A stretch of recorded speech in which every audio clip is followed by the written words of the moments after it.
हमारा next numerical है 7.21.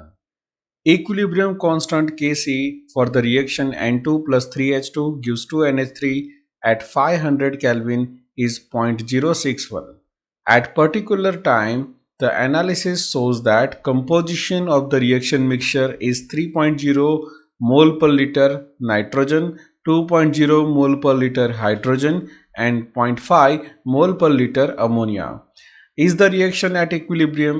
If not, which direction does the reaction tends to proceed to reach equilibrium? तो यहाँ पे Kc गिवन है जिसकी वैल्यू है 0.061 और हमें नाइट्रोजन, हाइड्रोजन और अमोनिया का कॉन्सेंट्रेशन गिवन है। तो हमें फाइंड आउट करना है कि ये रिएक्शन इक्विलिब्रियम में है कि नहीं। अगर इक्विलिब्रियम में नहीं है तो ये रिएक्शन किस डायरेक्शन में जा रही है वो हमें फाइंड आउट करना है। तो चलिए सबसे पहले हम इक्वेशन लिखेंगे QC की, जिसको बोलते हैं रिएक्शन कोशेंट। तो QC की इक्वेशन आएगी NH3 divided by N2 and H2 अब ये इक्वेशन कैसे आई तो आपको पता ही है कि ऊपर प्रोडक्ट आती है और नीचे रिएक्टेंट, और ये है कॉन्सेंट्रेशन ऑफ अमोनिया 2। तो ये 2 क्यों किया? क्योंकि यहाँ पे स्टोइकियोमेट्रिक कांस्टेंट अमोनिया का 2 है, इसलिए यहाँ 2 आया। नाइट्रोजन का कॉन्सेंट्रेशन 1 आया क्योंकि यहाँ पे स्टोइकियोमेट्रिक कांस्टेंट 1 है, इसलिए यहाँ पे हमने 1 रखा। और हाइड्रोजन के केस में वो 3 है, इसलिए यहाँ पे 3 रखा है। अब हमारे पास इन सभी के कॉन्सेंट्रेशन की वैल्यू है जो हम यहाँ पे सब्स्टिट्यूट करने वाले हैं। लाइक अमोनिया का कितना है 0.5, तो हमने यहाँ पे रख दिया। नाइट्रोजन वो है 3 जो हमने यहाँ से ले लिया, राइट। और हाइड्रोजन कितना है 2 है, तो वो 2 यहाँ पे आ गया। देखो ये वैल्यू सब्स्टिट्यूट की, तो ये जो QC है उसका आंसर आया 0.0104 और हमारे पास Kc गिवन है जिसकी वैल्यू है 0.061। तो अब देखो Kc की वैल्यू कितनी है और QC की वैल्यू कितनी है। तो क्लियरली दिख रहा है कि QC Kc से कितना है, कम है, मतलब Kc ज़्यादा है QC कम है। और जब भी ये QC कम होता है Kc ज़्यादा होता है तो ये रिएक्शन इक्विलिब्रियम में नहीं है। क्यों? क्योंकि जब Kc और QC दोनों सेम होते हैं तभी जाके रिएक्शन इक्विलिब्रियम में होती है। और आगे के न्यूमेरिकल में हमने सीखा ही है कि जब QC की वैल्यू कम होती है Kc से तो रिएक्शन कहाँ मूव होती है, रिएक्शन फॉरवर्ड डायरेक्शन में जाती है। तो इस केस में हमारा जो रिएक्शन है वो इक्विलिब्रियम में नहीं है, लेकिन ये फॉरवर्ड डायरेक्शन हो रही है। हमारा नेक्स्ट न्यूमेरिकल है 7.22. Bromine monochloride BrCl decompose into bromine and chlorine and reaches the equilibrium. Reaction है 2BrCl gives Br2 plus Cl2 for which Kc is 32, मतलब इक्विलिब्रियम कांस्टेंट दिया है at 500 केल्विन टेम्परेचर पे। If initially pure BrCl is present at a concentration 3.3 into 10⁻³ mole per liter, what is its molar concentration in the reaction mixture at equilibrium? अब आपको question समझ में आ गया कि Kc की वैल्यू गिवन है और यहाँ पे कॉन्सेंट्रेशन दिया है BrCl का, इनिशियली कितना है वो 3.3 into 10⁻³ तो हमें फाइंड आउट करना है कि मोलर कॉन्सेंट्रेशन मिक्सचर का इक्विलिब्रियम पे कितना होगा। तो जो यहाँ पे कंडीशन गिवन है वो हम टेबुलर फॉर्म में लिख देंगे। तो देखो ये टेबल में मैंने लिखा है कि BrCl पहले इनिशियल कितना था 3.3 into 10⁻³। उस टाइम पे ये ब्रोमीन और क्लोरीन 0 थे, लेकिन जब इक्विलिब्रियम होगा तो ये कितने बनेंगे, ये X और ये X जितने बनेंगे, और ये कितना कम होगा 2X जितना। अब मैंने यहाँ पे 2X क्यों लिखा, तो सिंपल, आप जैसे यहाँ पे देखो कि ये 2 मोल है और ये कितने हैं, उसमें से 1 मोल है, मतलब ये जब X जितने बनेंगे तब ये कम कितना होगा 2X जितना, राइट। तो ये रिएक्शन देख के आपको समझ में जाना चाहिए कि ये X जितना फॉर्म होगा तब ये 2X जितना कम होगा। रेशियो है 2:1:1 का, इसलिए तब 2X जितना कम होगा। पहले कितना था 3.3 into 10⁻³, तो इक्विलिब्रियम पे बचेगा कितना 3.3 into 10⁻³ माइनस 2X जितना बचेगा। अब इस रिएक्शन के लिए हम Kc की इक्वेशन लिखेंगे। अगेन Kc कैसे लिखेंगे, प्रोडक्ट डिवाइडेड बाय रिएक्टेंट का कॉन्सेंट्रेशन। तो ये दोनों प्रोडक्ट और ये रिएक्टेंट, ये पावर 1 क्यों आया, क्योंकि स्टोइकियोमेट्रिक कांस्टेंट 1 है और यहाँ पे 2 है, इसलिए यहाँ पे 2 आया। अब हमारे पास ये तीन वैल्यू है, इसकी वैल्यू है X, इसका X और इसका कितना है 3.3 into 10⁻³ माइनस 2X। तो ये सभी वैल्यू हमने सब्स्टिट्यूट की। इवन हमारे पास Kc भी है जो हमने यहाँ पे रख दिया है। तो जब हम इस इक्वेशन को सॉल्व करेंगे तो हमें x की वैल्यू मिलेगी 1.5 इंटू 10⁻³ अब देखो यहाँ पे BrCl का कॉन्सेंट्रेशन कितना था 3.3 इंटू 10⁻³ माइनस 2x। अब हमारे पास x है तो ये जो x है उसकी वैल्यू हम यहाँ से सब्सटीट्यूट करेंगे तो हमें BrCl का कॉन्सेंट्रेशन मिलेगा 3 इंटू 10⁻⁴ मोल पर लीटर। और ये Br2 और Cl2 की बात करें तो वो दोनों x जितने हैं और x की वैल्यू कितनी है 1.5 इंटू 10⁻³ मतलब ये दोनों का कॉन्सेंट्रेशन होगा 1.5 इंटू 10⁻³ मोल पर लीटर। तो ये है हमारा आंसर। हमारा नेक्स्ट क्वेश्चन है 7.23। At 1127 Kelvin and 1 atmospheric pressure, a gaseous mixture of CO and CO2 in equilibrium with solid carbon has 90.55% CO by mass. Reaction है C solid plus CO2 gives 2CO. Calculate Kc for this reaction at the above temperature. तो यहाँ पे हमें calculate करना है Kc। देखो यहाँ पे परसेंटेज दिया है तो पहले हमें इसको सॉल्व करना है कि हम अज्यूम करेंगे कि हमारा जो टोटल मास ऑफ मिक्सचर है कितना है 100 ग्राम, राइट। अब इस 100 ग्राम में से हमारा कार्बन मोनोऑक्साइड कितना होगा तो 90.55% मतलब ये 100 ग्राम है तो CO कितना होगा 90.55 ग्राम होगा।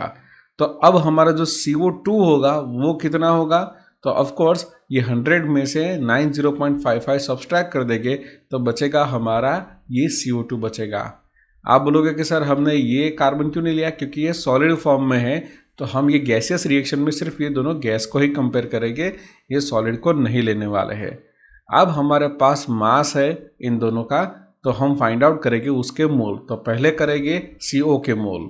CO कार्बन मोनोऑक्साइड के मोल के लिए क्या करेंगे तो उसका मास डिवाइडेड बाय मोलर मास। तो मास है इसका 90.55 और मोलर मास है 28 तो उसके मोल मिले 3.234 मोल।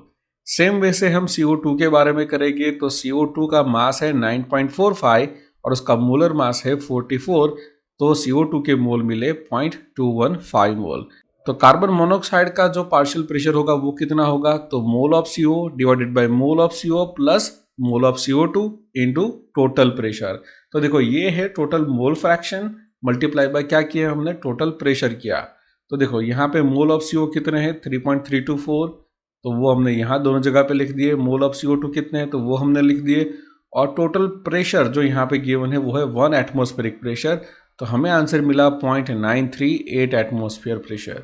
सेम वे से हम कार्बन डाइऑक्साइड का पार्शियल प्रेशर फाइंड आउट करेंगे और वो प्रेशर हमें मिलेगा 0.062 तो हमारे पास ये दोनों प्रेशर आ चुके हैं। अब हम लिखने वाले हैं Kp की इक्वेशन मतलब equilibrium constant for gaseous reaction. इसके लिए हम Kp लिखेंगे तो यहाँ पे product divided by reactant, product है CO तो CO/2 क्योंकि ये 2 है और ये CO2/1 क्योंकि यहाँ पे 1 है। अब CO एंड CO2 दोनों के पार्शियल प्रेशर है तो वो हम सब्स्टिट्यूट करेंगे तो हमें Kp मिला 14.19। देखो यहाँ पे Kp मिला है लेकिन हमें फाइंड आउट करना है Kc। तो Kp और Kc का रिलेशनशिप क्या होगा तो Kp = Kc RT⁻⁴n। तो हमें Kc चाहे तो Kc को सब्जेक्ट बनाएंगे तो इक्वेशन मिलेगी Kp/RT⁻⁴n। अब R की वैल्यू होती है 0.082, टेम्परेचर यहाँ पे गिवन है 1127 और डेल्टा n मतलब मोल कितने हैं change, right. Product minus reactant तो प्रोडक्ट के 2 मोल और रिएक्टेंट का 1 मोल। हमें गैसियस रिएक्शन में गैसियस का ही देखना है तो 2 - 1 तो डेल्टा n होगा 1। अब इन सारी वैल्यू को हमें सब्स्टिट्यूट करना है यहाँ पे। तो देखो Kp हमने लिख दिया जो यहाँ पे फाइंड आउट किया था 14.19, R कितना है 0.082, टेम्परेचर हमने रख दिया और यहाँ पे डेल्टा n तो कितना है वो 1 है तो यहाँ पे हमने 1 रखा है तो इसका आंसर मिलेगा हमें 0.154 मिलेगा। तो ये है हमारा आंसर। हमारा नेक्स्ट न्यूमेरिकल है 7.24। Calculate A delta G0 and B the equilibrium constant for the formation of NO2 from NO and O2 at 298 Kelvin। Reaction given है और डेल्टा F0 गिवन है NO2 के लिए, NO के लिए एंड O2 के लिए। तो ये डेटा हमें यूज करना है। तो पहले हम सॉल्व करेंगे A को मतलब डेल्टा G0 फाइंड आउट करेंगे। तो उसके लिए क्या करेंगे तो डेल्टा G0 की इक्वेशन लिखेंगे जो है delta G0 = delta G0 of product minus delta G0 of reactant. तो प्रोडक्ट यहाँ पे कौन है NO2 तो तो उसका डेल्टा जी जीरो कितना है, वो है 52, और रिएक्टेंट क्या है, तो माइनस करके रिएक्टेंट का समेशन करेंगे। रिएक्टेंट में है NO एंड O2, तो देखो दोनों के वैल्यू गिवन है 87 एंड 0, तो वो हमने यहाँ पे रख दी। अब सिंपल आप एडिशन और सब्सट्रैक्शन करोगे तो यहाँ पे डेल्टा जी जीरो मिल जाएगा -35.0 किलो जूल पर मोल। तो ये रहा हमारा ए का आंसर। अब बात करेंगे बी की, मतलब इक्विलिब्रियम कांस्टेंट की। तो उसके लिए क्या करना है, तो ध्यान से देखो यहाँ पे इक्वेशन क्या है, delta G zero is equal to 2.303 RT log KC। ये इक्वेशन का यूज करके हमें फाइंड आउट करना है KC को। तो चलो यहाँ पे log KC को सब्जेक्ट बनाएंगे तो इक्वेशन क्या मिलेगी, तो log KC is equal to delta G zero 2.303 into RT। तो यहाँ पे log KC मिलेगा, लेकिन हमें KC चाहिए, तो इसका क्या करेंगे, एंटी लॉग फाइंड आउट करेंगे। तो यहाँ पे KC हो जाएगा और ये पूरा का हो जाएगा एंटी लॉग, राइट। तो देखो यहाँ पर मैंने लिख दिया anti log of delta G zero upon 2.303 RT।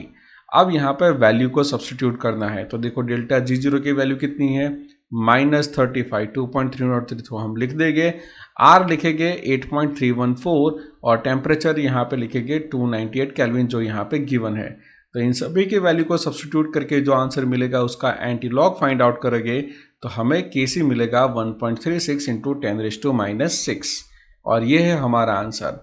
अगर आपको एंटी लॉग फाइंड आउट करने में प्रॉब्लम होता है तो मैंने ऑलरेडी एक वीडियो बना के रखा है, आप चाहे तो वहाँ जाके वो वीडियो देख सकते हैं मेरी चैनल पे। वीडियो का टाइटल है how to find out log and anti log, मतलब how to use a log table. ये वीडियो आपको मिल जाएगा, आप वीडियो देखना, बहुत अच्छे से उसके अंदर एक्सप्लेन किया हुआ है। हमारा नेक्स्ट न्यूमेरिकल है 7.25। Does the number of mole of the reaction products increase, decrease और remain same when each of the following equilibria is subjected to decrease in a pressure by increasing in a volume। तो पहले question समझते हैं कि यहाँ पे क्या question है। तो क्वेश्चन सिंपल है कि हमें 3 रिएक्शन दी गई है और इन तीनों रिएक्शन के अंदर प्रेशर को कम किया गया है। जैसे वॉल्यूम बढ़ाएंगे तब प्रेशर कम हो जाएगा, ये कंडीशन यहाँ पे गिवन है। और हमें देखना है कि इसमें प्रोडक्ट बढ़ेगी या कम होगी या वैसे ही रहेगी। तो वो समझने के लिए आपको सबसे पहले समझना चाहिए ले शटेरियल्स प्रिंसिपल। अब ये ले शटेरियल प्रिंसिपल क्या कहता है कि जब भी कोई सिस्टम इक्विलिब्रियम में है और उसको आप डिस्टर्ब कर रहे हो, तो सिस्टम क्या करेगी, एक नया इक्विलिब्रियम एस्टैब्लिश करेगी इन अ सच अ वे दैट कि आपने जिस पैरामीटर से डिस्टर्बेंस किया है उसकी इफेक्ट मिनिमम हो जाए। अब देखो यहाँ पे क्या किया है कि प्रेशर को डिक्रीज किया है, तो सिस्टम क्या ट्राई करेगी कि प्रेशर इंक्रीज हो जाए।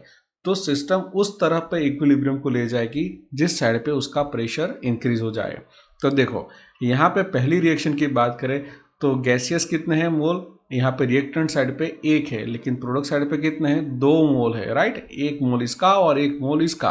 तो अगर रिएक्शन फॉरवर्ड डायरेक्शन में जाएगी तो रिएक्शन का जो प्रेशर है वो बढ़ेगा, मतलब कि इस केस में फॉरवर्ड रिएक्शन होगी। अगर हम सेकंड केस की बात करें तो यहाँ पे देखो गैस में एक ही है CO2, यहाँ पे कोई गैस नहीं है। तो सिस्टम क्या ट्राई करेगी, प्रेशर बढ़ाने के लिए रिवर्स डायरेक्शन होगी, मतलब हमारी जो प्रोडक्ट है वो डिक्रीज होगी।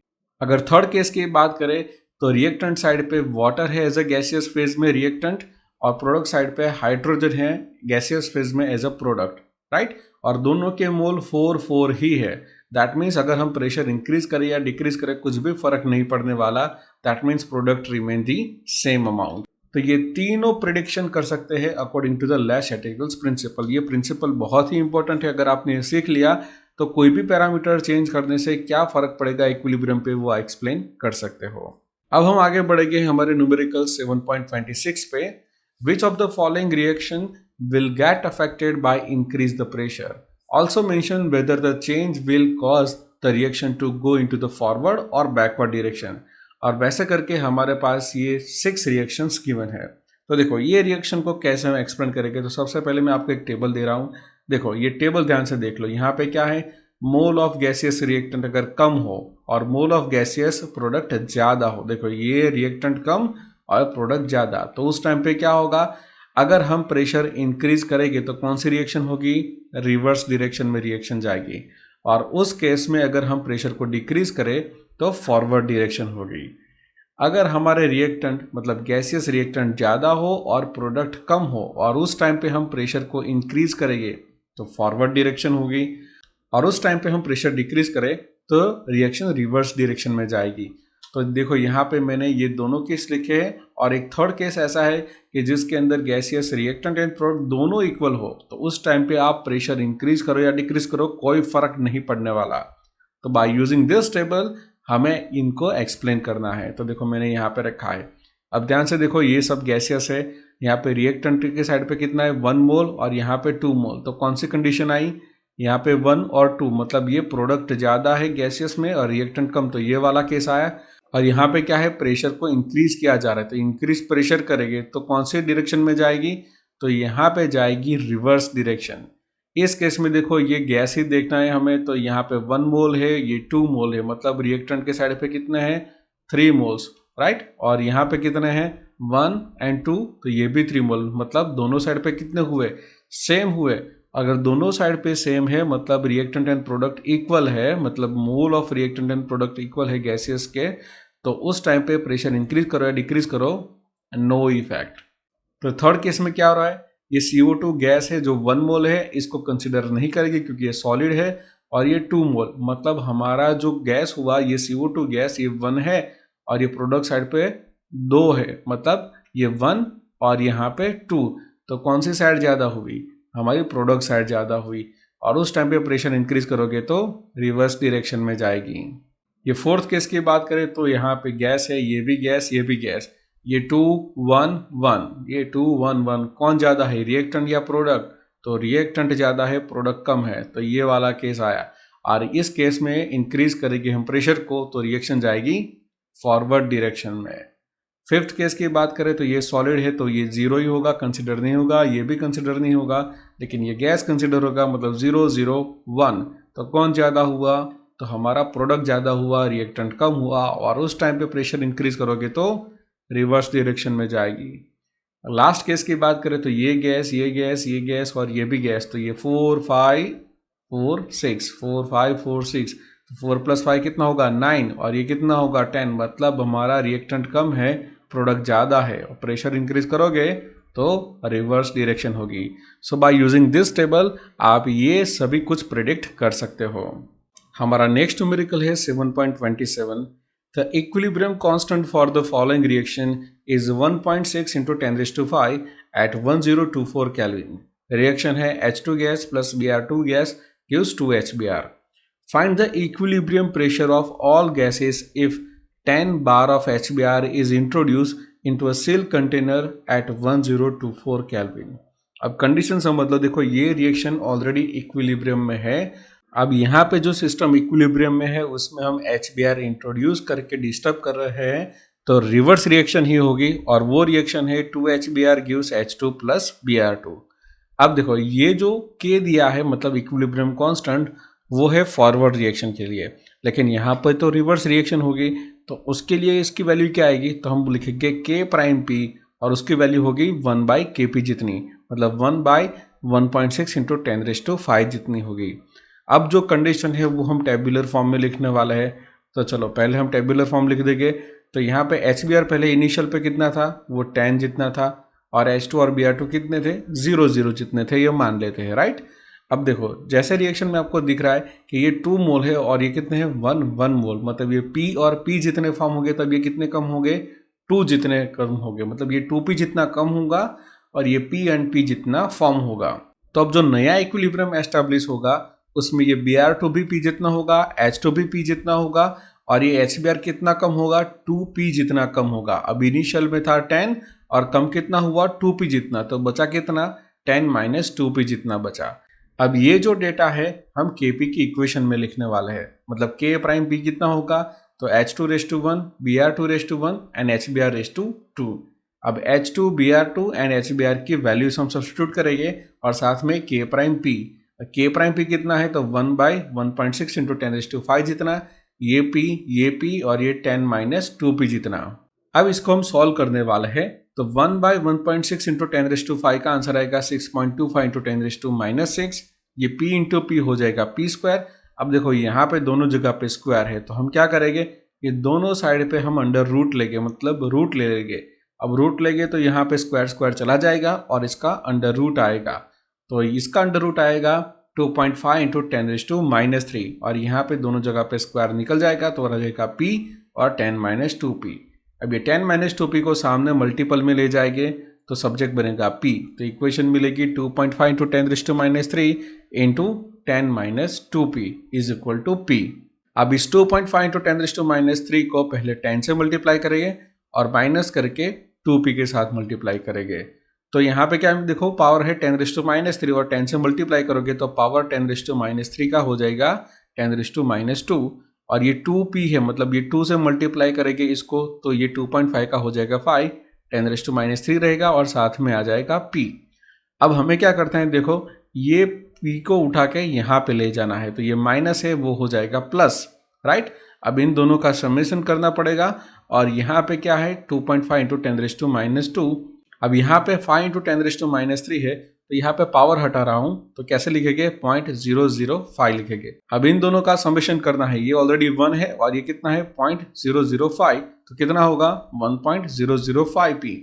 अब p को सब्जेक्ट बनाएंगे तो 2.5 इंटू 10⁻² डिवाइडेड बाई 1.005 तो जो हमें वैल्यू मिलेगी वो होगा 0.0248 बार होगा। तो ये मिला हमें P जो क्या है H2 और Br2 का प्रेशर, तो वो हमने यहाँ पे लिख दिया। अब HBr का कितना है तो 10⁻2p, तो P की जगह पे हम क्या लिखेंगे 0.0248 तो वो लिख दो तो हमें वो मिलेगा प्रेशर ऑफ HBr 9.95 बार। तो ये दोनों रहे हमारे आंसर। हमारा नेक्स्ट न्यूमेरिकल है 7.28। Dihydrogen gas is obtained from a natural gas by partial oxidation with steam as per the following endothermic reaction। Reaction given है और साथ में A एंड B करके हमारे पास टोटल 4 क्वेश्चन है। चलो वन बाय वन देखते हैं। पहला क्वेश्चन है A, right expression for a Kp for the above reaction. अब देखो Kp कैसे लिखेंगे तो यहाँ पे गैसियस रिएक्शन है तो हम ऊपर लिखेंगे प्रोडक्ट का प्रेशर डिवाइडेड बाय रिएक्टेंट का प्रेशर। अब ये प्रोडक्ट क्या है CO एंड H2 तो PCO एंड PH2, लेकिन यहाँ पे 3 है स्टोइकियोमेट्रिक कांस्टेंट 3 तो क्या करना पड़ेगा रेज़ टू 3 करना पड़ेगा। CH4 और H2O तो वो तो 1 मोल है तो सीधा हम लिखेंगे pressure of CH4 and pressure of H2O। तो ये रहा Kp का एक्सप्रेशन। अब नेक्स्ट है how will the value of Kp and the composition of equilibrium mixture is affected. तो Kp एंड इक्विलिब्रियम मिक्सचर का कंपोजिशन के बारे में हमें बताना है। तो पहला फैक्टर है बाय इंक्रीजिंग इन प्रेशर। अभी थोड़े न्यूमेरिकल में आगे देखा था अकॉर्डिंग टू ले शटेरल प्रिंसिपल कि कोई भी सिस्टम जो इक्विलिब्रियम में है अगर हम उसको डिस्टर्ब कर रहे हैं बाय कोई भी पैरामीटर तो सिस्टम क्या ट्राई करेगी एक नया इक्विलिब्रियम को एस्टैब्लिश करेगी और ये ऐसे एस्टैब्लिश करेगी कि ये जो हमने फैक्टर लगा रहे हैं उसकी इफेक्ट कम हो जाए। तो देखो यहाँ पे क्या किया है प्रेशर को बढ़ाया है तो सिस्टम क्या ट्राई करेगी प्रेशर को कम करना। तो देखो पहले हमें देखना है कि गैसियस मोल कितने हैं तो रिएक्टेंट के साइड पे है 1 + 1 2 मोल और यहाँ पे 3 + 1 4 मोल। तो जब भी मोल ज़्यादा होते हैं गैसियस प्रोडक्ट के तो वहाँ पे प्रेशर ज़्यादा होता है और जहाँ पे कम मोल है गैसेस के तो वहाँ पे वो कम प्रेशर होता है। तो यहाँ पे प्रेशर बड़ा है तो सिस्टम क्या ट्राई करेगी प्रेशर कम करने का ट्राई करेगी। तो ये प्रेशर कम कैसे होगा तो जब भी ये रिवर्स रिएक्शन होगी तब जाके उसका प्रेशर डिक्रीज होगा, राइट। तो यहाँ के केस में अगर देखेंगे तो रिवर्स रिएक्शन होगी और जब भी रिवर्स रिएक्शन होती है तो उस टाइम पे रिएक्टेंट ज़्यादा होते हैं और प्रोडक्ट कम हो जाती है। तो प्रोडक्ट कम हो जाएगी तो Kp मतलब हमारा इक्विलिब्रियम कांस्टेंट है उसकी वैल्यू कम हो जाएगी। तो ये होता है जब हम प्रेशर को इंक्रीज करेंगे इस केस में। सेकंड है इंक्रीजिंग इन अ टेम्परेचर। तो पहले यहाँ पे बता दिया है कि ये एंडोथर्मिक रिएक्शन है मतलब यहाँ पे हीट एब्सॉर्ब हो रही है और उस केस में हम टेम्परेचर बढ़ाएंगे तो यहाँ पे रिएक्शन फॉरवर्ड डायरेक्शन में जाएगी और फॉरवर्ड डायरेक्शन में जाएगी तो Kp की वैल्यू इंक्रीज होगी, प्रोडक्ट बढ़ेगी और रिएक्टेंट कम हो गए। तो ये होगा by increasing temperature in endothermic reaction. और थर्ड है यूजिंग कैटलिस्ट। तो देखो जब भी हम कैटलिस्ट यूज करते हैं तो इक्विलिब्रियम का जो जर्नी है वो फास्ट हो जाती है मतलब यहाँ पे ना तो प्रोडक्ट बढ़ेगी ना तो रिएक्टेंट बढ़ेगा मतलब दोनों की अमाउंट वैसे ही रहेगी लेकिन ये जो जर्नी है वो फास्ट हो जाएगी। रेट ऑफ रिएक्शन इंक्रीज होगा, ना Kp चेंज होगा ना अमाउंट चेंज होगी। हमारा नेक्स्ट न्यूमेरिकल है 7.29। Describe the effect of addition of H2, addition of methanol, removal of CO, removal of methanol on the equilibrium of a reaction. और reaction यहाँ पे गिवन है, तो सबसे पहले हम रिएक्शन लिखेंगे। तो देखो यहाँ पे क्या लिखा है, एडिशन ऑफ H2। तो देखो हम जब भी यहाँ पे एडिशन करेंगे हाइड्रोजन का, तो सिस्टम क्या ट्राई करेगी, हाइड्रोजन को कम करने का। और हाइड्रोजन कैसे कम हो सकता है, बाय द फॉरवर्ड रिएक्शन। तो हम ये कहेंगे by addition of H2 forward reaction occurs. Second है एडिशन ऑफ मिथेनॉल CH3OH। तो देखो मिथेनॉल कौन सी साइड पे है, प्रोडक्ट की साइड पे, और प्रोडक्ट की साइड पे है और उसमें और प्रोडक्ट हम ऐड कर रहे हैं मिथेनॉल। तो रिएक्शन क्या ट्राई करेगी, मिथेनॉल को कम करने का ट्राई करेगी, मतलब इस टाइम पे रिवर्स रिएक्शन होगी। थर्ड है बाय रिमूवल ऑफ CO, मतलब कार्बन मोनोऑक्साइड को रिमूव करेंगे। अब कार्बन मोनोऑक्साइड खुद एक रिएक्टेंट है इस रिएक्शन में, अगर रिएक्टेंट को हम कम कर देंगे तो क्या हो जाएगा, सिस्टम ये ट्राई करेगी कि CO का कॉन्सेंट्रेशन बढ़ाया जाए, तो इसलिए यहाँ पे रिवर्स रिएक्शन होगी, right. So removal of CO, reverse reaction will occur. उसके बाद है डी, रिमूवल ऑफ मिथेनॉल। तो देखो यहाँ पे मिथेनॉल हम रिमूव कर देंगे तो सिस्टम क्या ट्राई करेगी, मिथेनॉल का कॉन्सेंट्रेशन बढ़ाने का ट्राई करेगी। और मिथेनॉल का कॉन्सेंट्रेशन कैसे बढ़ेगा, बाय फॉरवर्ड रिएक्शन। तो यहाँ पे आंसर है रिमूवल ऑफ मिथेनॉल, तो फॉरवर्ड रिएक्शन होगी। तो ये रहे हमारे 4 आंसर। हमारा नेक्स्ट क्वेश्चन है 7.30। At 473 kelvin equilibrium constant Kc for a decomposition of phosphorus pentachloride PCl5 is 8.3 into 10 raised to minus 3. If decomposition is depicted as a PCl5 gives PCl3 plus Cl2 gas, delta RH is given 1 to 4.0 kilojoule per mole। और 3 question given है, right an expression for Kc for the reaction. तो चलो Kc कैसे लिखेंगे, आपको पता है Kc equation क्या आएगी। तो Kc के लिए लिखेंगे, ऊपर आएगा प्रोडक्ट, नीचे आएगा रिएक्टेंट। प्रोडक्ट कौन है यहाँ पे, PCl3 एंड Cl2, दोनों एक एक मोल है तो एक एक लिख दिया। PCl5 रिएक्टेंट है तो वो नीचे आ गया। तो ये इक्वेशन है Kc की। सेकंड है what is the value of Kc for the reverse reaction at the same temperature. तो देखो रिवर्स रिएक्शन के लिए Kc की वैल्यू क्या होगी, तो फॉरवर्ड रिएक्शन के लिए है उससे इनवर्स होगी, मतलब 1/Kc होगा, राइट। तो फॉरवर्ड रिएक्शन का कितना है Kc, तो रिवर्स का कितना होगा 1/Kc, तो वो होगा 1 divided by 8.3 into 10 raise to minus 3 जो यहाँ पे गिवन है। और वो कितना होगा 120.48, मतलब 1.20 इंटू 10 रेज़ टू 2 जितना होगा। तो ये रहा सेकंड आंसर। अब सी में क्या है, तो सी में क्या लिखा है कि what will be the effect of Kc, right, if, पहला क्वेश्चन है मोर PCl5 इज एडेड। अब इस रिएक्शन में ज्यादा PCl5 ऐड करेंगे तो क्या होगा, कुछ भी नहीं होगा, क्योंकि जितना PCl5 ऐड करोगे उतना ही प्रोडक्ट उसका मिल जाएगा, मतलब उतना ही उसका डिकम्पोजिशन हो जाएगा। तो Kc में कोई भी चेंज नहीं आएगा, क्योंकि यहाँ पे जो टेम्परेचर है वो कांस्टेंट है और कांस्टेंट टेम्परेचर पे इक्विलिब्रियम एस्टैब्लिश ही रहेगा, राइट। तो जितना PCl5 ऐड करोगे उतना उसका डिकम्पोजिशन हो जाएगा, मतलब no change in a Kc। Second है प्रेशर इंक्रीज। अगर इसमें प्रेशर इंक्रीज करे तो क्या होगा, तो देखो रिएक्टेंट के साइड पे कितने मोल है गैस के, तो 1 है, और यहाँ पे कितने हैं 2 मोल है। अभी आगे सीखा है ले सैटेरियल प्रिंसिपल। तो जब भी हम प्रेशर इंक्रीज करेंगे तो सिस्टम क्या ट्राई करेगी, प्रेशर डिक्रीज करने का। अब यहाँ पे 2 मोल है, राइट, और यहाँ पे 1 मोल, तो यहाँ पे प्रेशर ज्यादा है, यहाँ पे प्रेशर कम है। तो प्रेशर कम करने के लिए सिस्टम क्या करेगी, तो वो रिवर्स रिएक्शन करेगी, right.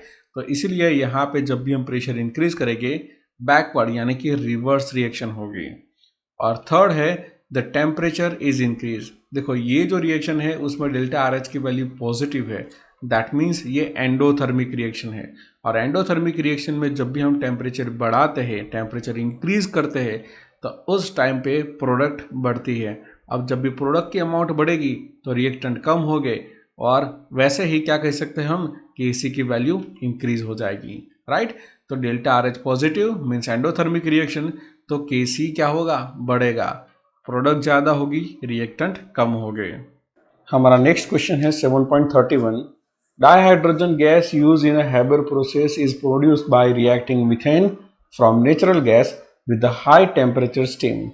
The first stage of a two-stage reaction involves the formation of CO and H2 gas. In second stage, CO formed in the first stage is reacted with more steam in water gas shift the reaction. Reaction is CO plus H2O is CO2 plus H2. If a reaction vessel at 400 degrees Celsius is charged with the equimolar mixture of CO and steam such that PCO is equal to PH2O is equal to 4 bar, what will be the partial pressure of H2 at equilibrium and Kp is given as a 10.1 at a 400 degree Celsius. तो सबसे पहले हम क्या करने वाले हैं, जो भी डेटा गिवन है वो हम टेबुलर फॉर्म में लिखने वाले हैं जो हर बार करते हैं। तो मैंने यहाँ पे ये टेबल बना दिया है, जैसा कि आप देख सकते हो यहाँ पे CO, H2O, CO2 and H2 जो यहाँ रिएक्शन पे है वो लिख दिए हैं। अब जब इनिशियल स्टेज था, मतलब जब रिएक्शन स्टार्ट हुई थी, तो ये दोनों CO एंड H2O ये कितने थे 4 बार पे, इसलिए हमने 4 4 लिखा, और उस टाइम पे ये प्रोडक्ट नहीं थे इसलिए हमने 0 0 लिखा। जैसे कि आप देख सकते हो कि रिएक्शन ये इक्विमोलर है, मतलब ये 1 मोल, ये भी 1 मोल, ये भी 1 मोल और ये भी 1 मोल। तो ये जितने P जितने कम हो गए ये इतने P जितने फॉर्म हो गए। तो ये इनिशियल कितना था 4 और इक्विलिब्रियम पे कितना हो जाएगा 4 माइनस P। ये भी इनिशियल पे 4 था लेकिन P जितना कम हुआ तो इक्विलिब्रियम पे होगा 4 माइनस P जितना, और ये दोनों कितने हो गए P एंड P जितने फॉर्म हुए होंगे। अब ऐसी कोई भी गैसियस रिएक्शन के लिए अगर Kp लिखना हो तो वो हम ऐसे लिख सकते हैं कि Kp is equal to PCO2 मतलब ये प्रोडक्ट का प्रेशर इंटू PH2 मतलब ये दूसरी प्रोडक्ट का pressure and PCO into PH2, right. तो ऊपर आएगी प्रोडक्ट, नीचे आएगी रिएक्टेंट। अब जो Kp की वैल्यू है और ये जो वैल्यू हमने फाइंड आउट अभी यहाँ पे की है वो वैल्यू सब्स्टिट्यूट करनी है इस इक्वेशन के अंदर। तो चलो वो करते हैं। हमारे पास Kp की वैल्यू 10.1 है तो वो हमने रख दी। ये PCO2 एंड PH2 जो P जितने हैं तो वो हमने वो लिख दिए। ये PCO एंड PH2 वो है 4 माइनस P तो वो हमने यहाँ पे सब्स्टिट्यूट कर दिए। अब ये P इंटू P तो ये P का स्क्वायर हो जाएगा और ये 4 माइनस P का भी स्क्वायर हो जाएगा। अब इस इक्वेशन को सिंप्लीफाई करना हो तो दोनों साइड पे हम रूट ले लेंगे। जब ये रूट लेंगे तो ये दोनों स्क्वायर स्क्वायर चले जाएंगे और 10.1 का रूट निकलेगा और वो रूट होगा 3.209। तो इक्वेशन हमें मिल गई 3.209 is equal to P divided by 4 minus P। अब इस इक्वेशन को हमें सिंप्लीफाई करना है तो ये 4 माइनस P यहाँ पे जाएगा और मल्टीप्लाई हो जाएगा, तो वो इक्वेशन बनेगी 3.209 into 4 minus P is equal to P। अब ये 4 माइनस P को पहले हम 3.209 से मल्टीप्लाई करेंगे, मतलब पहले इन दोनों का मल्टीप्लिकेशन बाद में इन दोनों का मल्टीप्लिकेशन। तो इन दोनों के मल्टीप्लिकेशन से आंसर आएगा 12.836 और 3.209 मल्टीप्लाई बाई P तो वो आंसर आएगा माइनस 3.209। ये माइनस है इसलिए यहाँ पे माइनस आ गया। अब हमें ये करना है कि इसको हम सब्जेक्ट बनाएंगे 12.836 को, तो ये माइनस 3.209P यहाँ पे राइट साइड पे चला जाएगा तो ये माइनस हो जाएगा प्लस, तो हमें ये वाली इक्वेशन मिलेगी 12.836 इज इक्वल टू P जो ये था वो वाला P प्लस ये माइनस था इधर चला गया तो ये प्लस हो गया प्लस 3.209P। अब ये 1P था और प्लस कितना हुआ 3.209 तो कितने हो जाएंगे, वो हो जाएंगे 4.209P। अब यहाँ पे हम P को सब्जेक्ट बनाएंगे, ये तो ऐसा ही रहेगा लेकिन इसके डिवाइडेड में चला जाएगा 4.209 तो P इज इक्वल टू होगा 12.836 डिवाइडेड बाई 4.209 तो हमें P का आंसर मिलेगा 3.0 बार। हमारा नेक्स्ट क्वेश्चन है 7.32। Predict which of the following reaction will have appreciable concentration of reactants and product। तो हमें ये 3 रिएक्शन दी गई है और उनके Kc की वैल्यू गिवन है। तो पहले हमें देखना है Kc की वैल्यू को और उसके पर से हम बताएंगे कि कौन सी रिएक्शन में appreciable concentration of reactant and product होगा। जैसा कि आप देख सकते हैं कि पहली रिएक्शन में Kc की वैल्यू कितनी है 5 इंटू 10⁻39, मतलब ये बहुत ही लो वैल्यू है और जब भी Kc की वैल्यू लो होती है तब ये जो कॉन्सेंट्रेशन होता है इक्विलिब्रियम पे वो बहुत ही निग्लिजिबल होता है, राइट। तो हमने यहाँ लिख दिया ना, too low value of Kc means negligible product in the case of A। Second reaction की बात करें तो उसमें ये वैल्यू है 3.7 इंटू 10⁸8, मतलब यहाँ पे इक्विलिब्रियम कांस्टेंट ज़्यादा है। दैट मीन्स जो रिएक्शन है उसमें मेजोरिटी अमाउंट ऑफ प्रोडक्ट होगी और लेसर अमाउंट किसकी होगी, रिएक्टेंट होगी। इसलिए हम कहेंगे at a too much high value of Kc means high product and negligible reactant। Product ज़्यादा होगी और रिएक्टेंट बहुत ही कम होंगे। और थर्ड रिएक्शन की बात करें तो वहाँ पे Kc है 1.8, मतलब ये ज़्यादा कम भी नहीं है और बहुत ज़्यादा भी नहीं है, तो ये थर्ड वाले केस में जहाँ पे ये Kc की वैल्यू 10⁻³ टू 10⁻³ के बीच में आती है, तो उस केस के अंदर reactant and product both available होते हैं। मतलब यहाँ पे जो C रिएक्शन है उसमें इक्विलिब्रियम पे रिएक्टेंट एंड प्रोडक्ट का एप्रिशिएबल कॉन्सेंट्रेशन होगा। हमारा नेक्स्ट क्वेश्चन है 7.33। The value of Kc for the reaction 3O2 gives 2O3 is 2.0 into 10⁻⁻50 at 25 degrees Celsius. If the equilibrium concentration of O2 in air at 25 degrees Celsius is 1.6 into 10⁻², what is the concentration of O3?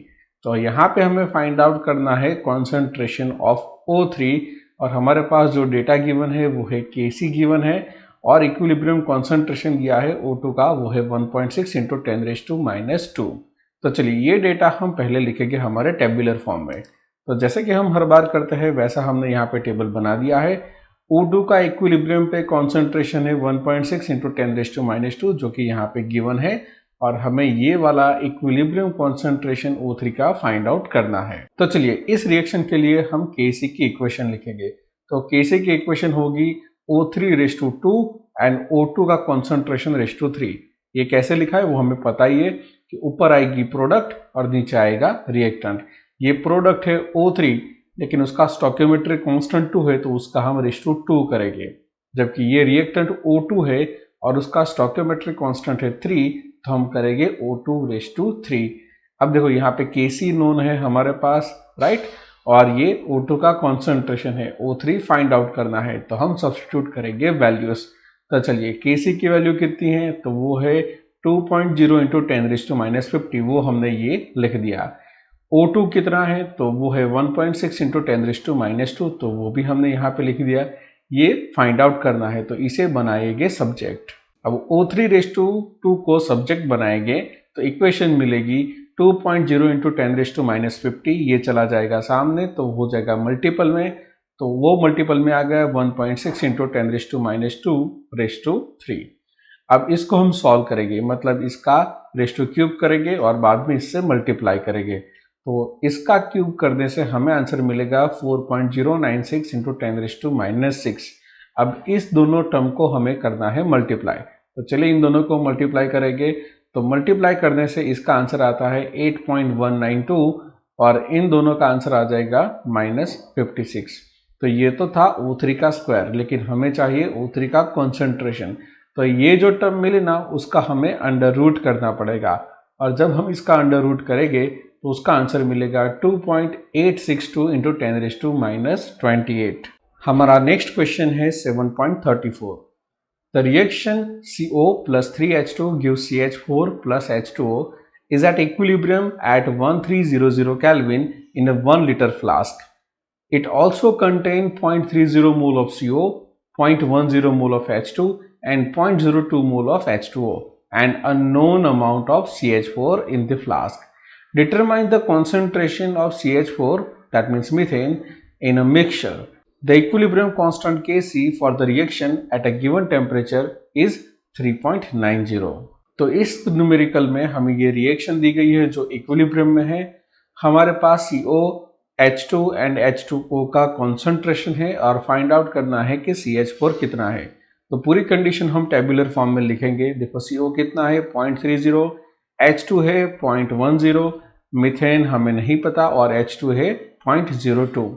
तो ऐसे numerical को solve करने के लिए हम use करेंगे Kc की equation, मतलब इक्विलिब्रियम कांस्टेंट, और इस इक्वेशन के लिए इक्विलिब्रियम कांस्टेंट Kc होगा CH4⁻1 H2O⁻1, जो ये दोनों प्रोडक्ट है वो लिख दिया, और दोनों का स्टोइकियोमेट्रिक कांस्टेंट 1 है इसलिए वो 1 आया। नीचे आएगा रिएक्टेंट जो है CO एंड H2, और यहाँ पे स्टोइकियोमेट्रिक कांस्टेंट CO का 1 है तो 1 लिखा, और यहाँ पे 3 है इसलिए यहाँ पे 3 लिखा है। अब जैसे लास्ट न्यूमेरिकल में किया था वैसा ही करेंगे। जो वैल्यू नोन है वो हम सब्स्टिट्यूट करेंगे और जो अननोन है उसको हम एज अ एक्स लिख देंगे। तो ये Kc गिवन है 3.90, तो हमने Kc लिख दिया। CH4 का नहीं पता इसलिए x रखा। H2O का पता है वो है 0.02, तो वो भी लिख दिया। CO है 0.30 तो वो लिखा, H2 है 0.10 तो वो भी लिख दिया। अब सिंपल हमें इस x को सब्जेक्ट बनाना है, तो सब्जेक्ट बनाएंगे तो ये दोनों चले जाएंगे इधर मल्टीपल में और ये आ जाएगा डिवीजन में, तो ये इक्वेशन हमें मिलेगी।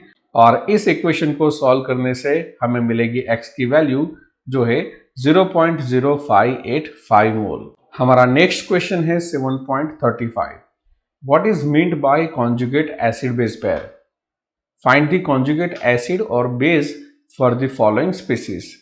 तो कॉन्जुगेट एसिड बेस पेयर किसे कहेंगे?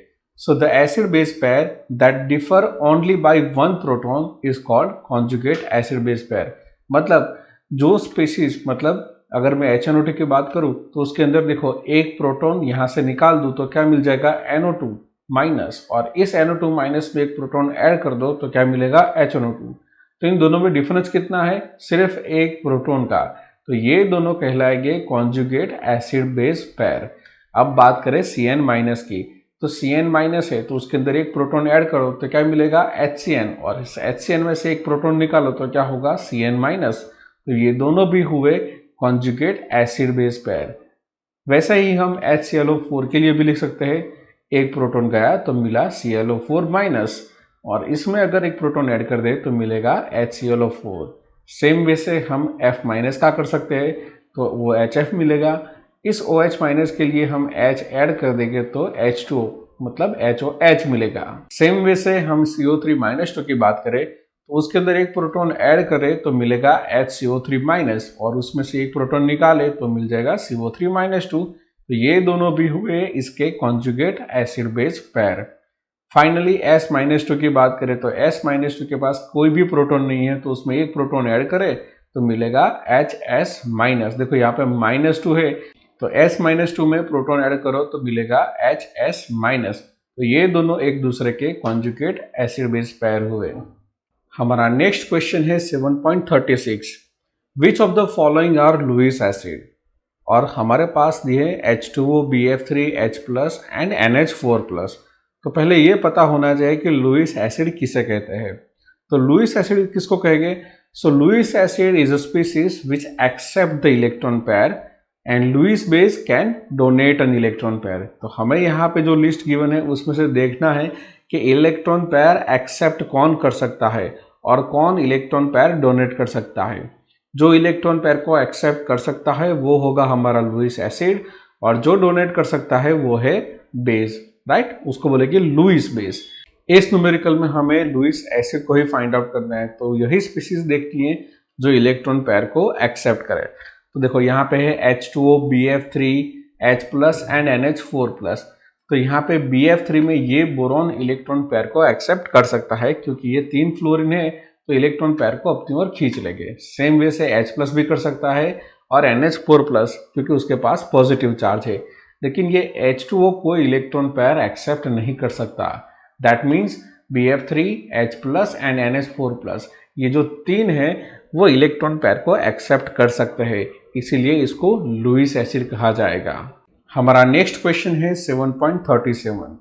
What will be the conjugate base for the Brønsted acid? और यहाँ पे हमें 3 एसिड गिवन है और उसका फाइंड आउट करना है कॉन्जुगेट बेस कौन सा होगा। तो देखो कॉन्जुगेट बेस कैसे मिलेगा? तो ये जो हमारे ब्रॉन्स्टेड एसिड दिए हैं उसमें से एक प्रोटॉन रिमूव कर दो तो हमें मिल जाएगा हमारा कॉन्जुगेट बेस। तो सबसे पहले लिखेंगे HF। अब इस HF में से एक प्रोटॉन चला जाएगा तो क्या मिलेगा F- जो कि होगा conjugate base of HF। Same way से H2SO4 में से एक प्रोटॉन जाएगा तो मिलेगा HSO4-, वो भी कहलाएगा conjugate base of H2SO4। Last है HCO3- जिसमें से एक प्रोटॉन चला जाएगा तो मिलेगा CO3-2 जो कहलाएगा कॉन्जुगेट बेस ऑफ HCO3-। हमारा नेक्स्ट न्यूमेरिकल है 7.38। Right the conjugate acid for the following Brønsted basis NH2-, NH3 and HCOO-। तो देखो लास्ट केस में हमने फाइंड आउट किया था कॉन्जुगेट बेस और यहाँ पे फाइंड आउट करना है कॉन्जुगेट एसिड। कॉन्जुगेट बेस के केस में हमें करना पड़ा था प्रोटॉन को रिमूव, लेकिन यहाँ पे हमें प्रोटॉन को ऐड करना है तब हमें मिलेगी ब्रॉन्स्टेड बेस। तो हम ऐसा लिख सकते हैं to get a conjugate acid add a proton from the Bronsted basis. मतलब हम ये जो बेस है उसके अंदर प्रोटॉन ऐड करना है। तो देखो ये NH2- है, इसके अंदर प्रोटॉन ऐड कर दे तो क्या मिलेगा NH3। जो कहलाएगा conjugate acid of NH2 minus. अब नेक्स्ट है NH3। तो NH3 में अगर एक प्रोटॉन ऐड करें तो क्या होगा, NH3 और एक प्रोटॉन ऐड हुआ तो NH4 प्लस, तो ये कहलाएगा conjugate acid of NH3। Third है HCOO माइनस, जिसके अंदर एक प्रोटॉन ऐड करने से मिल जाएगा HCOOH, जो कहलाएगा conjugate acid of HCOO minus. हमारा नेक्स्ट क्वेश्चन है 7.39। The species H2O, HCO3 minus, HSO4 minus and NH3 can act both as a Bronsted acid and bases. For each case, give the corresponding conjugate acid and base. तो जैसे कि हमको पता है कि जब भी हमें कॉन्जुगेट बेस चाहिए तो रिमूव करो प्रोटॉन को, और कॉन्जुगेट एसिड चाहिए तो प्रोटॉन को ऐड करो। तो इस हिसाब से मैंने एक टेबल बनाया है जिसमें यहाँ पे स्पीसीज लिखी है, एक साइड पे मैंने प्रोटॉन को ऐड किया है और एक साइड पे प्रोटॉन को रिमूव किया है। तो यहाँ पे हमें मिल गया लिस्ट कॉन्जुगेट बेस का, और यहाँ पे हमें लिस्ट मिल गया कॉन्जुगेट एसिड का।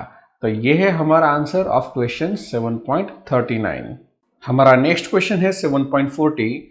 Classify the following species into the Lewis acid and Lewis basis and show how this act as a Lewis acid और बेस। देखो, सबसे पहले हम देखने वाले हैं A यानी कि OH माइनस को। तो ये जो OH माइनस है can donate it's lone pair of electron, ये इसका इलेक्ट्रॉन पेयर को डोनेट कर सकता है।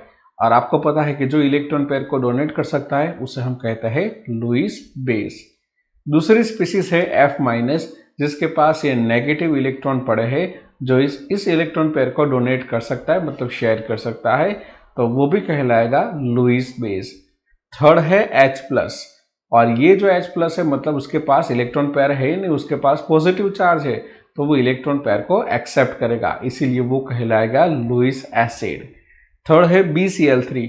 तो ये BCl3 इलेक्ट्रॉन विड्रॉइंग स्पीसीज है, मतलब कि ये इलेक्ट्रॉन पेयर को एक्सेप्ट करेगा, इसीलिए ये लुईस एसिड कहलाएगा। हमारा नेक्स्ट क्वेश्चन है 7.41।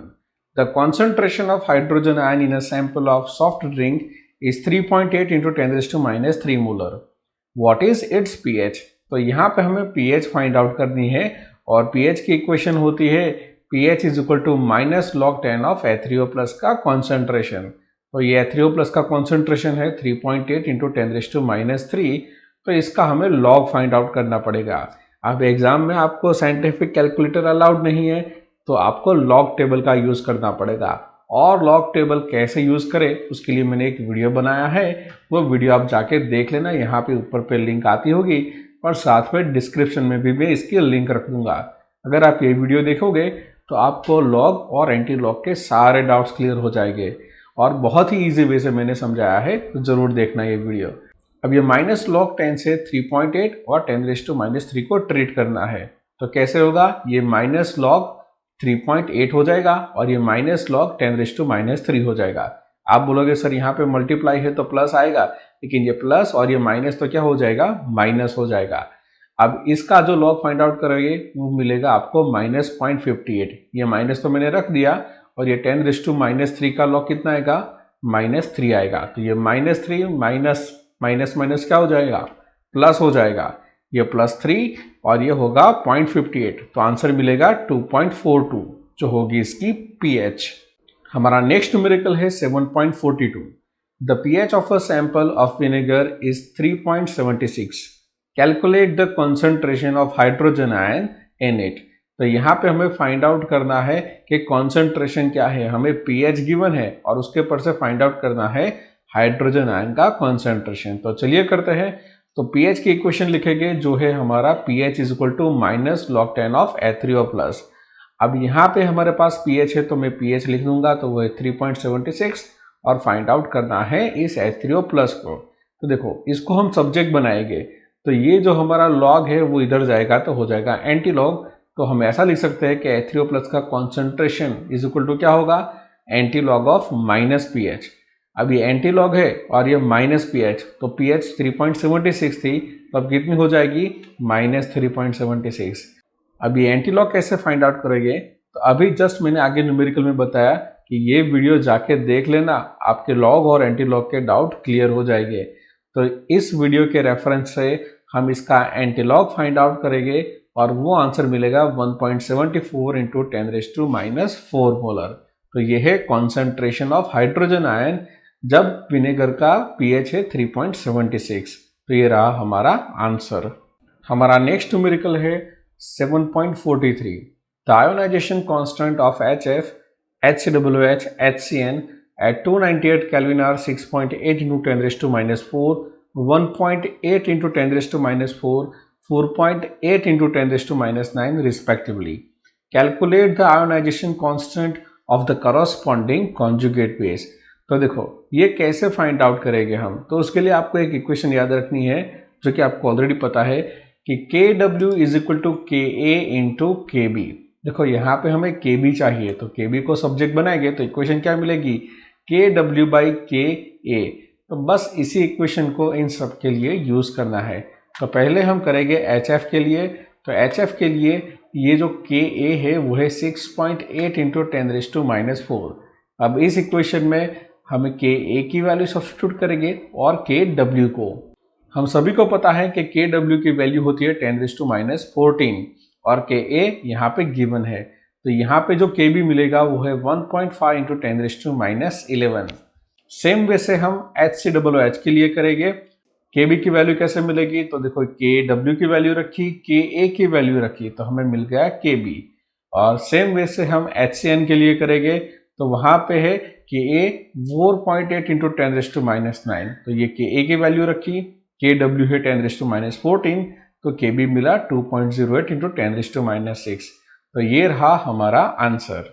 हमारा नेक्स्ट न्यूमेरिकल है 7.44। The ionization constant of a phenol is 1.0 into 10 raised to minus 10. What is the concentration of phenolate ion in a 0.05 mole solution of phenol? What will be its degree of ionization if the solution is also 0.01 molar in a sodium phenolate? तो इस पूरे data को हम tabular form में लिखेंगे। तो देखो यहाँ पे मैंने फिनॉल, फिनोलेट आयन एंड H+ का कॉन्सेंट्रेशन लिखा है। इनिशियल कितना था, तो देखो फिनॉल कितना है, तो वो था 0.05 मोलर जो यहाँ पे गिवन है। उस टाइम पे फिनोलेट आयन इनिशियल लेवल पे 0 थे। अब देखो ये फिनॉल जितना आयोनाइज होगा उतना फिनोलेट आयन एंड H+ मिलेगा, मतलब ये X जितना कम होगा तो ये दोनों X जितने बढ़ेंगे। तो इक्विलिब्रियम कितना होगा, तो ये 0.05 माइनस X जितना रहेगा और ये दोनों X जितने मिलेंगे हमको। अब ये फिनॉल है तो उसके लिए हम KA लिखेंगे क्योंकि यहाँ पे H+ लिबरेट हो रहा है। तो KA की इक्वेशन क्या आएगी, तो फिनोलेट इंटू H+ का कॉन्सेंट्रेशन डिवाइडेड बाय फिनॉल का कॉन्सेंट्रेशन। अब इस इक्वेशन के अंदर हमें डेटा को सब्स्टिट्यूट करना है। तो KA की वैल्यू गिवन है वो है 1.0 इंटू 10 रेज़ टू माइनस 10, तो वो हमने लिख दी। ये फिनोलेट एंड H+ कितने हैं, X एंड X जितने, तो वो लिख दिए। और फिनॉल कितना होगा, वो होगा 0.05 माइनस X जितना, तो वो भी हमने लिख दिया। अब इस इक्वेशन को हम सिंप्लीफाई करेंगे तो ये सामने मल्टीपल में चला जाएगा और ये X इंटू X क्या हो जाएगा, X², तो वो मैंने यहाँ पे लिख दिया। अब ध्यान से देखो कि यहाँ पे जो X है वो 0.05 से काफ़ी कम होगा, तो इस X को हम कर सकते हैं इग्नोर, तो ये यहाँ से चला जाएगा। तो अब क्या बनेगी equation, 1.0 into 10 raise to minus 10 और यहाँ पे 0.05 और यहाँ पे मिला X² मिला। अब ये X² है, हमें X चाहिए, तो क्या करेंगे, इस पूरी टर्म का अंडर रूट कर देंगे तो मिल जाएगा हमें X, और वो आंसर होगा 2.2 into 10 raise to minus 6 molar. अभी यहाँ तक क्वेश्चन कंप्लीट नहीं हुआ, ये तो यहाँ तक का हुआ है। अभी आगे क्या करना है, what will be its degree of ionization if the solution is also 0.01 molar in a sodium phenolate। अब यहाँ पे सोडियम फिनोलेट भी ऐड होने वाला है, तो उस डेटा को हम टेबुलर फॉर्म में लिख देंगे। तो देखो यहाँ पे एक टेबल जनरेट होगा, वो ऐसा होगा कि यहाँ पे सोडियम फिनोलेट है जो कम्प्लीटली आयोनाइज हो जाएगा।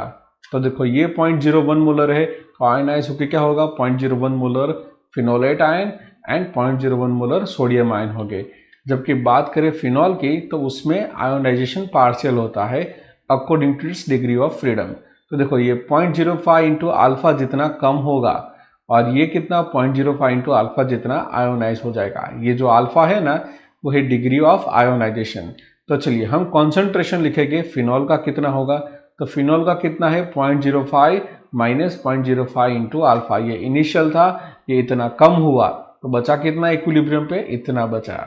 अब ये 0.05 इंटू अल्फा बहुत ही कम है, तो इसको हम इग्नोर करेंगे तो हमारा फिनोल का कॉन्सेंट्रेशन रफली कितना होगा, 0.05 मोलर होगा। सेम वे से हम फिनोलेट आयन के बारे में लिखेंगे, तो फिनोलेट आयन है 0.01 जो यहाँ पे सोडियम फिनोलेट से मिलेगा, और दूसरा यहाँ पे फिनोल के आयोनाइजेशन से मिलेगा, वो होगा 0.05 इंटू अल्फा। अगेन ये 0.05 इंटू अल्फा बहुत ही कम है, तो इसे हम करेंगे इग्नोर। तो फिनोलेट आयन कंसिडर करेंगे 0.01 मोलर जितने, और H3O प्लस मतलब ये H प्लस कितना है, तो वो होगा 0.05 अल्फा जितना।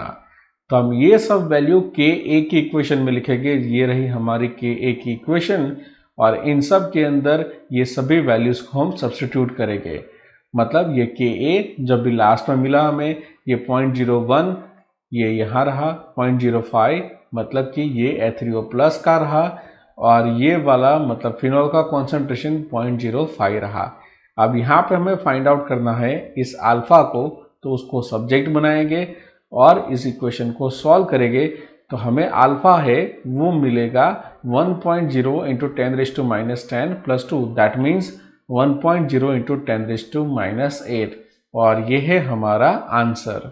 हमारा नेक्स्ट क्वेश्चन है 7.45। The first ionisation constant of H2S is 9.1 into 10⁻⁸.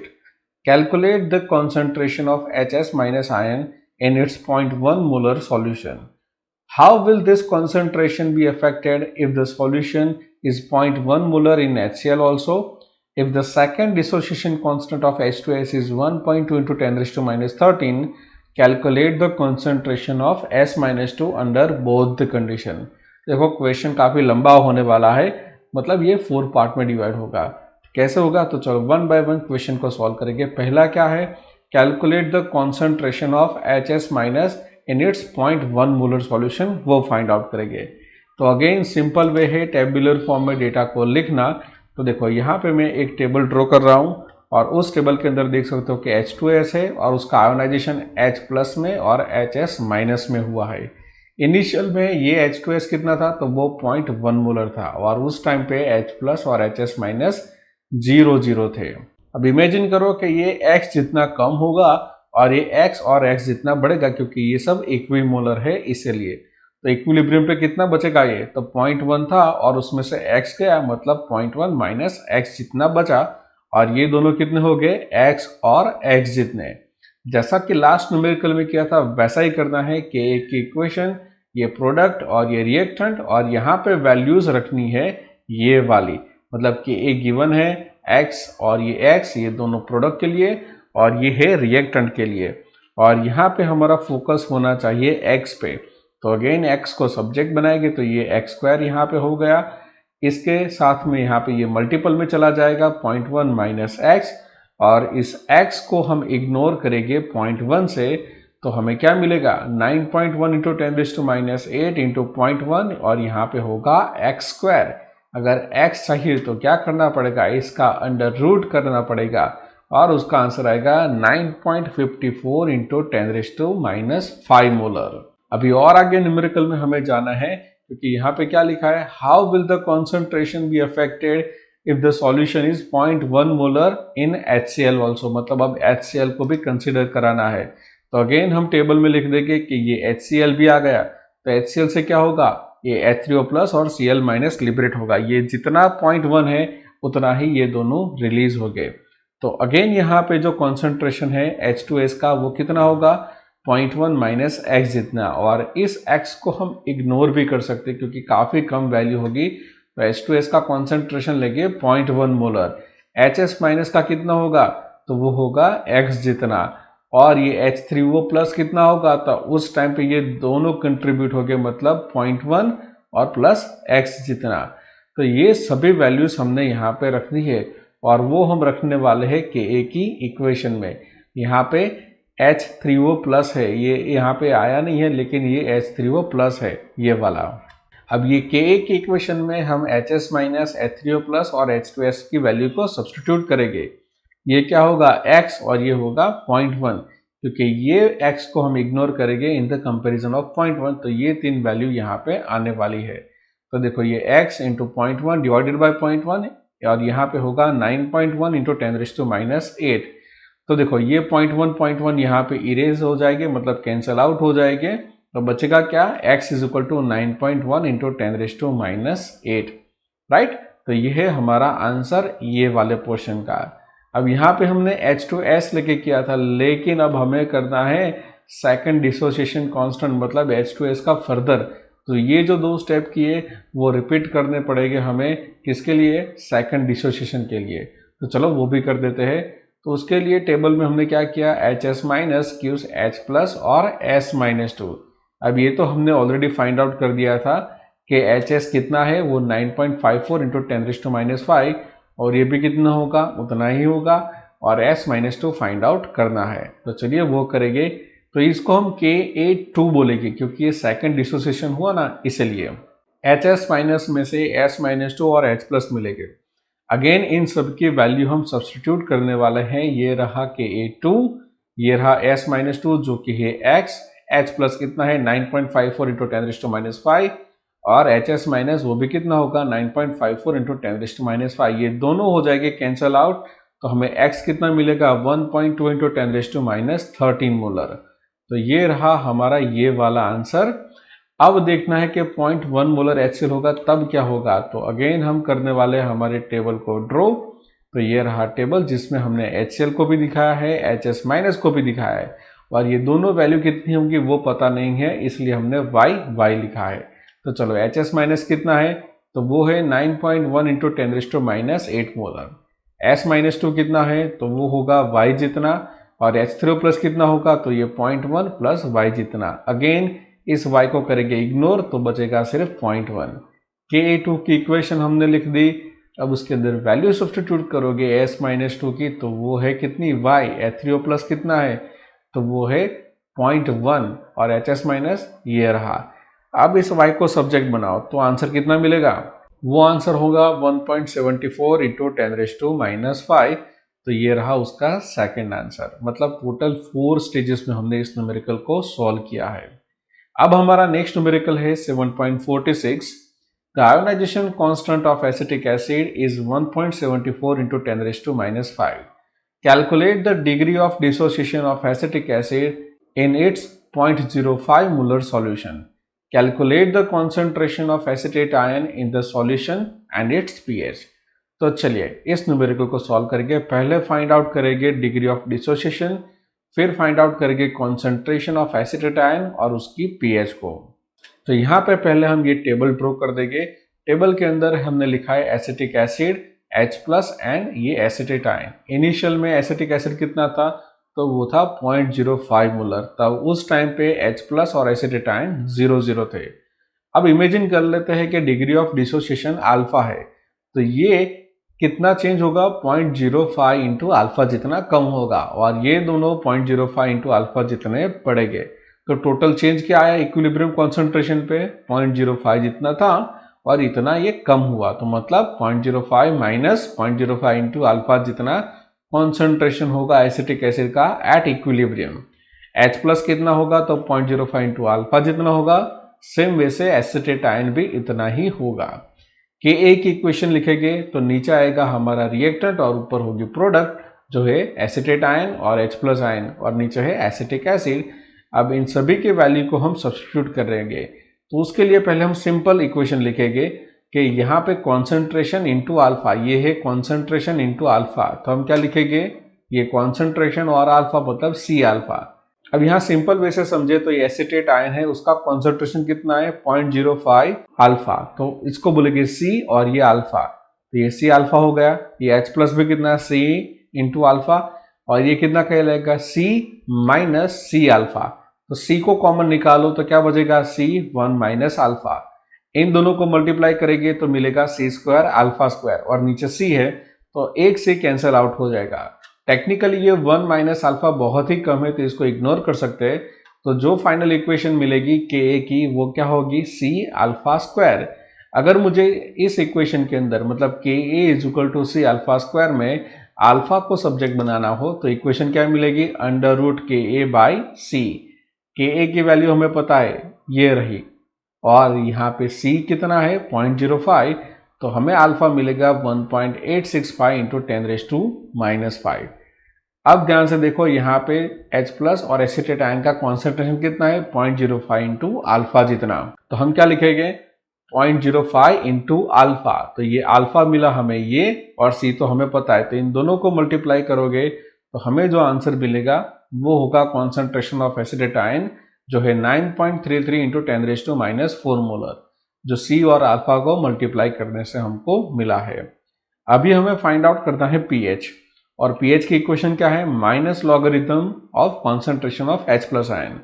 आप H3O प्लस भी लिख सकते हो, मैंने यहाँ पे H प्लस लिखा है इसलिए मैंने यहाँ पे H प्लस रखा है। तो ये H प्लस कितना है, तो वो एसिटेट आयन जितना ही है, तो क्या लिखेगी वो 9.33 इंटू 10⁻⁻4, और इसका लॉग फाइंड आउट करोगे जो हमने पहले सिखाया है उस तरह से आपको आंसर मिलेगा pH इज इक्वल टू 3.03, जो कि आपका आंसर है।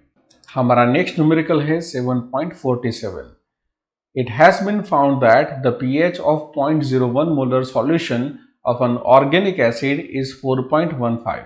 Calculate the concentration of anion, the ionization constant of acid and its pKa. तो देखो यहाँ पे काफ़ी कुछ फाइंड आउट करना है, हमें कॉन्सेंट्रेशन फाइंड आउट करना है, ionization constant and pKa find out करना है। तो चलिए वन बाय वन करते हैं। तो कोई भी एसिड के लिए जनरल फॉर्मूला क्या होगी HA gives H plus and A minus, और pH फाइंड आउट करनी है तो pH के लिए क्या करेंगे minus logarithm of H plus का कॉन्सेंट्रेशन। लेकिन अगर H प्लस फाइंड आउट करना है तो क्या करना पड़ेगा माइनस एंटीलॉग ऑफ pH करना पड़ेगा, राइट। तो ये हमको पता होना चाहिए। अब pH यहाँ पे कितनी गिवन है, तो वो गिवन है 4.15, तो यहाँ पे लिखेंगे 4.15 और माइनस एंटीलॉग है, तो इसका आंसर हमें मिलेगा 7.08 इंटू 10⁻⁻5। तो ये जितना H प्लस होगा उतना ही क्या होगा A माइनस होगा, तो A माइनस मतलब एनायन का कॉन्सेंट्रेशन इतना ही होगा। अब Ka फाइंड आउट करना है आयोनाइजेशन कांस्टेंट, तो Ka की इक्वेशन क्या मिलेगी H plus into A minus का कॉन्सेंट्रेशन डिवाइडेड बाई HA। अब हमारे पास HA प्लस है और A माइनस, ये दोनों की वैल्यू है, और HA भी हमें पता है वो कितना है 0.01 मोलर, तो Ka कितना होगा, तो सिंपल वैल्यू सब्स्टिट्यूट करेंगे इन सभी की, तो हमें Ka मिलेगा 5.01 इंटू 10⁻⁷।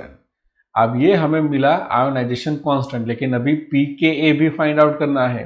तो pKa की इक्वेशन है pKa is equal to minus log of Ka, जैसे pH का था ना वैसा ही है। तो यहाँ पे Ka की वैल्यू सब्स्टिट्यूट करनी है जो मिली है 5.01 इंटू 10⁻⁷, तो हमें pKa मिलेगा 6.3001। तो ये रहा हमारा आंसर। हमारा नेक्स्ट न्यूमेरिकल है 7.48। Assuming the complete dissociation, calculate the pH of the following solution। तो देखो वन बाय वन हम इन सभी सॉल्यूशन के pH फाइंड आउट करेंगे। पहला है 0.003 मोलर HCl। तो देखो यहाँ पे कंप्लीट आयोनाइजेशन बोल दिया है, मतलब ये पूरा का पूरा क्या बनेगा H प्लस होगा, तो pH is equal to minus log of H plus, तो यहाँ पे H प्लस कितना होगा 0.003 मोलर, तो इसके pH मिलेगी हमें 2.52। नेक्स्ट है 0.005 मोलर NaOH। तो देखो फाइंड आउट करना है pH, लेकिन यहाँ पे NaOH है मतलब हाइड्रोक्साइड आयन पहले फाइंड आउट करेंगे, तो उसकी इक्वेशन में क्या होगी, तो POH is equal to minus log of concentration of OH minus, तो वो है OH माइनस कितना 0.005, तो POH मिलेगा 2.30। तो pH कैसे फाइंड आउट करेंगे, तो pH की इक्वेशन है pH is equal to 14 minus POH, और POH मिला 2.30, दैट मीन्स ये हमने यहाँ पे सब्स्टिट्यूट कर दिया, तो pH मिला 11.70। थर्ड है C, that is 0.002 molar HBr। तो सिंपल जहाँ ऐसे किया था वैसे ही करना है pH का, तो देखो H प्लस कितना होगा 0.002 मोलर, तो pH मिली 2.69। नेक्स्ट है 0.002 मोलर KOH। तो अगेन यहाँ पे इस वैसे ही करना है, POH फाइंड आउट करेंगे और POH मिला 2.69, और इसको सब्सट्रैक्ट करेंगे 14 में से, तब जाके मिलेगी हमें pH, और वो है 11.31। तो ये है हमारे 4 आंसर जिसमें हमने pH फाइंड आउट की है। हमारा नेक्स्ट क्वेश्चन है 7.49। Calculate the pH of following solution. तो पहला हमारा जो सॉल्यूशन है वो है 2 gram of TLOH dissolve in water to give 2 litre solution. तो चलिए पहले हम फाइंड आउट करने वाले हैं कि कॉन्सेंट्रेशन कितना होगा इसका, राइट। तो कॉन्सेंट्रेशन के लिए इक्वेशन है weight in a gram divided by molar mass into volume of solution in litre. अगर ml में होता तो यहाँ पे मल्टीप्लाई करना पड़ता 1000 से, लेकिन यहाँ पे लीटर रखा है इसलिए मैंने मल्टीप्लाई 1000 से नहीं किया है। वेट कितना है 2 ग्राम, इसका मोलर मास होगा 221 जो आपको फाइंड आउट करना पड़ेगा या याद रखना पड़ेगा। और वॉल्यूम ऑफ सॉल्यूशन यहाँ पे कितना है 2 लीटर, तो हमें कॉन्सेंट्रेशन मिला 0.00452। अब यहाँ पे OH है मतलब POH फाइंड आउट करना पड़ेगा, जो भी लास्ट न्यूमेरिकल में किया वैसा ही। तो माइनस लॉग ऑफ 0.00452, तो POH मिला 2.344, जिसको 14 में से सब्सट्रैक्ट करोगे तो हमें मिल जाएगी pH, और वो pH होगी 11.65। 7.49 में सेकंड है 0.3 gram of CaOH2 dissolve in water to give 500 ml solution. तो अगेन सेम वे से हम कॉन्सेंट्रेशन फाइंड आउट करेंगे। तो ये 0.3 ग्राम है, मोलर मास इसका होगा 74.03, और यहाँ पे 500 ml है जिसको लीटर में लिखेंगे तो 0.5 होगा। तो यहाँ पे कॉन्सेंट्रेशन मिला 0.0081। अब ये CaOH2 का आयोनाइजेशन देखोगे तो आपको पता चलेगा कि 1 मोल में से 2 मोल OH माइनस मिल रहे हैं। दैट मीन्स डबल होगा कॉन्सेंट्रेशन OH माइनस का, तो वो होगा 2 इंटू 0.0081, दैट मीन्स 0.0162, राइट। तो ये हमें रखना है POH के अंदर जो मिला 1.79, और उसको 14 में से सब्सट्रैक्ट करोगे तो आपको pH मिलेगी 12.21। 7.49 में C है हमारा, मतलब ये जो थर्ड वाला है वो है 0.3 gram of NaOH dissolve in water to give 200 ml solution. Again last में क्या वैसा ही करना है, हमने वेट लिखा 0.3 ग्राम, मोलर मास NaOH का है 40, और सॉल्यूशन लीटर में है, मतलब ml है तो लीटर में करोगे तो 0.2 हो जाएगा। तो ये मिला कॉन्सेंट्रेशन, जिसको हम सिंपली POH में रखेंगे इक्वेशन में, तो वो मिला 1.42, जिसको 14 में से सब्सट्रैक्ट करने से pH मिली 12.58। 7.49 में लास्ट है 1 ml of 13.6 molar HCl is diluted with water to give 1 liter solution। तो यहाँ पे हमें ये वाली इक्वेशन यूज करनी पड़ेगी, M1V1 is equal to M2V2। तो ये इनिशियल मोलारिटी है, ये इनिशियल वॉल्यूम, ये फाइनल मोलारिटी, और ये फाइनल वॉल्यूम। तो देखो इनिशियल मोलारिटी कितनी है तो 13.6 है, वॉल्यूम कितना है 1 ml है, फाइनल मोलारिटी जो फाइंड करनी है हमें, और V2 मतलब कितना फाइनल वॉल्यूम होते 1 लीटर। अब ये ml में लिया है तो ये भी ml में लेना पड़ेगा, मतलब 1000 ml हो जाएगा। M2 को सब्जेक्ट बनाओगे तो हमें जो आंसर मिलेगा वो है 0.0136। अब ये HCl है तो यहाँ पे कॉन्सेंट्रेशन ऑफ H प्लस कितना मिला 0.0136, जिसको डायरेक्ट pH की इक्वेशन मतलब pH is equal to minus log of H plus में रखोगे तो हमें pH मिल जाएगा 1.87, जो हमारा आंसर है। हमारा नेक्स्ट न्यूमेरिकल है 7.50। The degree of ionization of 0.1 molar bromoacetic acid solution is 0.132. Calculate the pH of the solution and the pKa of a bromoacetic acid। अभी 2-4 न्यूमेरिकल आगे ही ऐसा एक न्यूमेरिकल किया था, वैसे ही सेम टू सेम है। तो पहले हम लिखेंगे इक्वेशन BrCH2COOH मतलब ब्रोमोएसिटिक एसिड, और उसका आयोनाइजेशन यहाँ पर लिखा है। तो ये कितना आयोनाइज हुआ होगा C इंटू अल्फा जितना। तो चलिए आगे हम लिखेंगे ये H प्लस कितना है तो C इंटू अल्फा जितना, राइट। तो देखो H प्लस लिखा है तो यहाँ पे जो C है मतलब मोलारिटी कितनी है 0.1 जितनी, और अल्फा कितना गिवन है 0.132, तो H प्लस का कॉन्सेंट्रेशन कितना हुआ 0.0132 जितना हुआ। अब pH फाइंड आउट करनी है तो उसके लिए इक्वेशन आएगी minus log of H plus. तो ये H प्लस के लिए ये रहा कॉन्सेंट्रेशन, तो pH कितना मिला 1.88 जितना मिला। तो ये रही इस सॉल्यूशन की pH। अभी आगे फाइंड आउट करना है हमें pKa, लेकिन उससे पहले फाइंड आउट करना पड़ेगा Ka। तो Ka की इक्वेशन जो हमने ऑलरेडी आगे सीखी है वो है C alpha into C alpha upon C1 minus alpha. इसको हम इग्नोर करेंगे, ये C1 कैंसल आउट हो जाएगा, तो बचा कितना C इंटू अल्फा स्क्वायर। अब यहाँ पे C पता है कितना है, वो कॉन्सेंट्रेशन है 0.1, और अल्फा कितना है 0.132, तो 0.1 इंटू 0.132 का स्क्वायर, तो वो आंसर मिलेगा 0.0017। लेकिन pKa फाइंड आउट करना है तो उसके लिए इक्वेशन आएगी माइनस लॉग ऑफ Ka। तो Ka कितना मिला 0.0017, तो माइनस लॉग ऑफ 0.0017 करोगे तो पी के ए मिलेगा 2.75। तो ये रहा हमारा आंसर।